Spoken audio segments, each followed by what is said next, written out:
Kali ini kita akan mempelajari bab stoikiometri. Apa itu stoikiometri? Stoikiometri terdiri dari dua kata, yaitu station dan metron. Station artinya adalah unsur dan metron adalah mengukur. Nah, dalam kimia atau dalam stoikiometri, kita akan mempelajari hubungan mengenai berapa jumlah zat yang bereaksi dan berapa zat yang dihasilkan. Misalkan dalam membuat suatu larutan, kita harus tahu berapa yang harus ditimbang. Dan untuk menjawab seperti ini, maka kita harus mempelajari stoikiometri. Untuk lebih jelasnya, mari kita simak video pembelajaran berikut ini. Oke, pada stoikiometri ada yang disebut dengan yang namanya konsep mol. Konsep mol terbagi menjadi 4, yaitu yang pertama adalah massa, kemudian molaritas, partikel, dan volume. Bagaimana hubungan antara mol dengan massa, molaritas, partikel, dan volume? Nah, kita bahas satu persatu ya. Yang pertama, hubungan jumlah mol dengan massa dapat dinyatakan dengan rumus berikut. N sama dengan massa per AR atau MR, di mana N itu adalah jumlah mol, massa memiliki satuan gram, AR adalah atom relatif, dan MR adalah molekul relatif. Yang kedua, hubungan jumlah mol dengan konsentrasi larutan dapat dirumuskan sebagai berikut. M sama dengan N per V. M sendiri adalah molaritas atau konsentrasi. N tadi adalah mol, V adalah volume. Nah, volume di sini itu menggunakan satuan liter. Yang ketiga, hubungan jumlah mol dengan partikel dapat dirumuskan sebagai berikut, yaitu X sama dengan N dikali dengan L. Ketika kita mencari N-nya, berarti kita akan membagi X dibagi dengan L. X sendiri itu adalah partikel, N-nya mol, L-nya adalah bilangan Avogadro.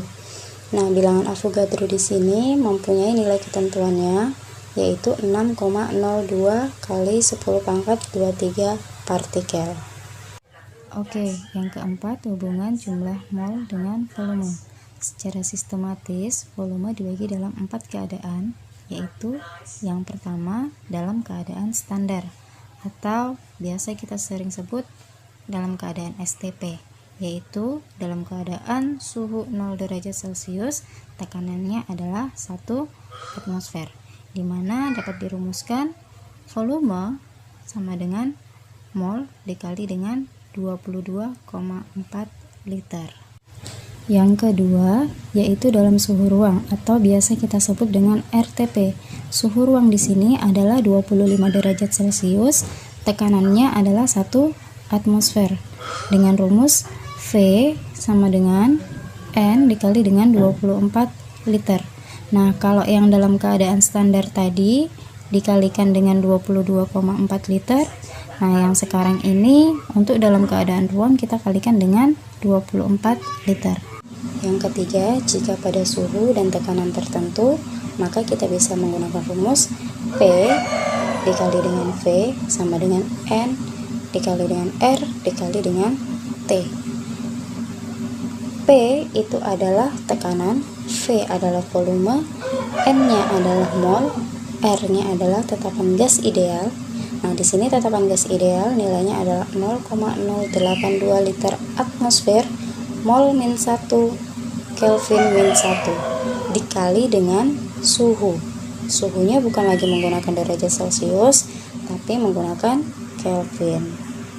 Yang keempat nih, jika pada suhu dan tekanan yang sama, maka kita akan menggunakan rumus N1 dibagi dengan V1 sama dengan N2 dibagi dengan V2, atau mol 1 dibagi dengan volume 1 sama dengan mol 2 dibagi dengan volume 2. Oke, sampai di sini jelas ya bagaimana hubungan antara jumlah mol dengan massa, jumlah mol dengan konsentrasi, jumlah mol dengan partikel, dan jumlah mol dengan volume. Nah, untuk lebih jelasnya kita lanjut ke bagian contoh soal. Oke, kita masuk pada contoh soal yang pertama. Tentukan jumlah mol NaCl 106 gram jika diketahui ArNa adalah 23 dan ArCl-nya adalah 35. Jadi di sini kita harus tulis dulu yang diketahui apa, yang ditanya apa, baru kita jawab. Nah, yang pertama diketahui adalah masanya. Massa dari NaCl adalah 106 gram. Kemudian Mr dari NaCl kita jumlahkan Ar-nya.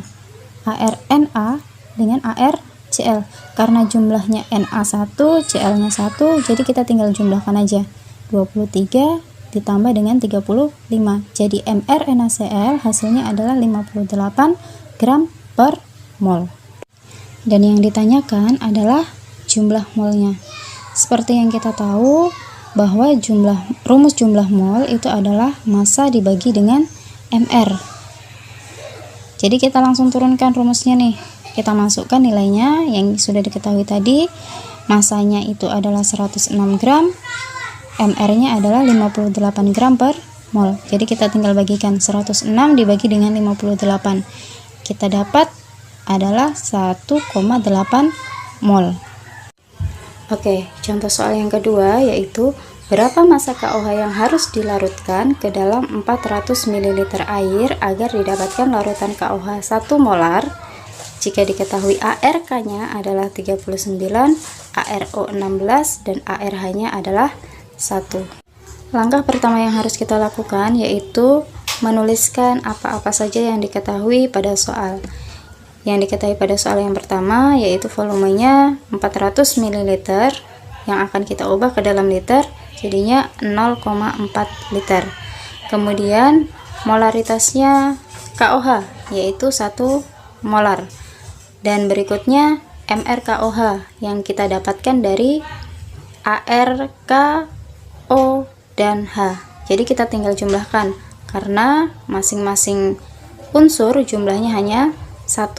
Jadi 39 ditambah dengan 16 ditambah lagi dengan 1. Jadi MrKOH adalah 56 gram per mol. Jadi yang ditanyakan adalah massa KOH. Seperti yang kita tahu bahwa rumus molaritas itu adalah N per V, di mana N kita bisa ganti dengan massa per Mr. Nah, massa per Mr ini kita bisa pindah ruaskan ke sebelah kiri. Kalau kita pindah ruaskan ke sebelah kiri, berarti massa per Mr itu sama dengan molaritas dikalikan dengan volume. Jadi massa KOH yang harus dilarutkan dalam 400 ml air adalah 22,4 gram yang dihasilkan dari 56 dikali dengan 0,4. Oke, sampai di sini jelas ya bagaimana cara menentukan volume dalam keadaan standar, kemudian menentukan massa, menentukan Mr, dan menentukan molaritas.